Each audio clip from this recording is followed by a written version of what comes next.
Miss Lynn Findlay, good afternoon. Welcome to the show. Thank you. Good afternoon. Sat Sri Akal. Sat Sri Akal.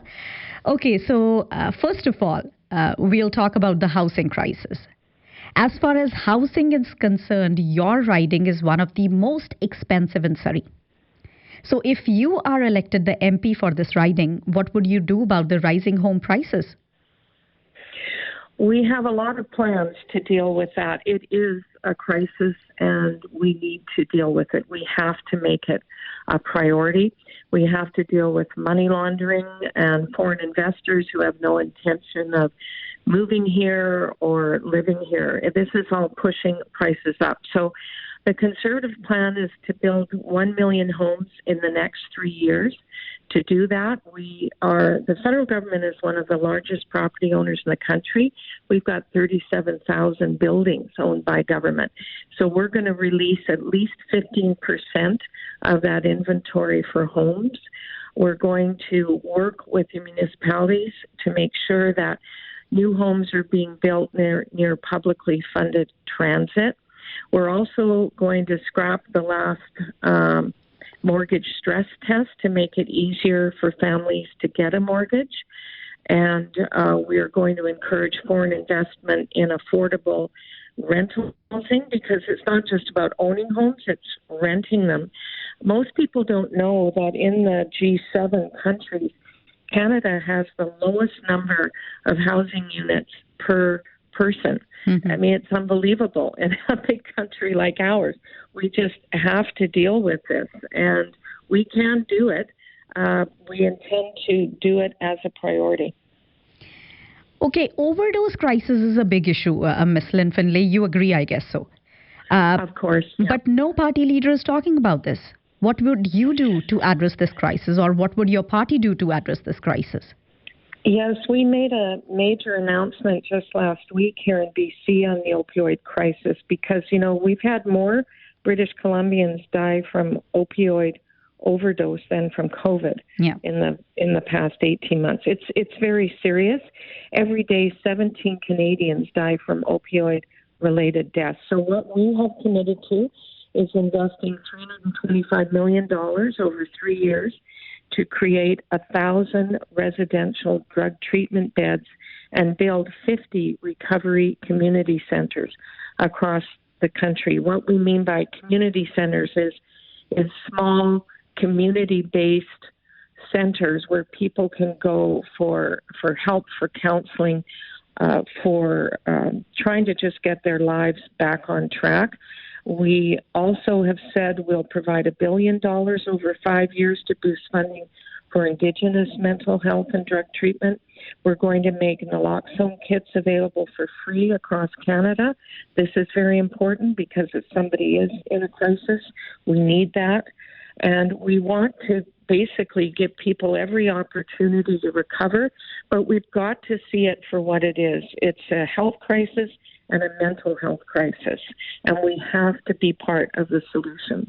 Mm-hmm. Talking about crisis, so pandemic was another crisis, right? And it had a bad impact on our economy. Yes. So right now, economic recovery is an issue that almost every Canadian is concerned about. And do we see an average Canadian paying taxes to reduce the deficit and balance the books? Well, I'm glad you've asked that question because, of course, we've all sacrificed over the last 18 months, and it's been really, really tough. And we're still not at an end. We're still working our way through this. So millions of Canadians have lost their jobs. Women have been more than half of the employment losses because tourism and hospitality sectors and part-time and temporary workers have been hit really hard. So our plan is to recover the million jobs lost in the sectors hit hardest over the coming year. And one of the ways we're going to do that is we're introducing something called the Canada Job Surge Plan. We're going to pay at least 25% of the salary of net new hires for 6 months after the wage subsidy ends. 25%, did you say that? That's right. Okay. And we're also going to cover up to 50% of the salary if people are employing people who've been out of a job for over 6 months, because we've just got to help small businesses get going again, get them back on track. The small businesses employ over 60% of Canadians, and most of us who've ever been self-employed or working away know that. And this is where the engine of Canada's economy is going to get going again. We just have to make this a focus. Mm-hmm. I would particularly ask your vision for your riding. Are there some specific issues that you would like to focus on if you get elected?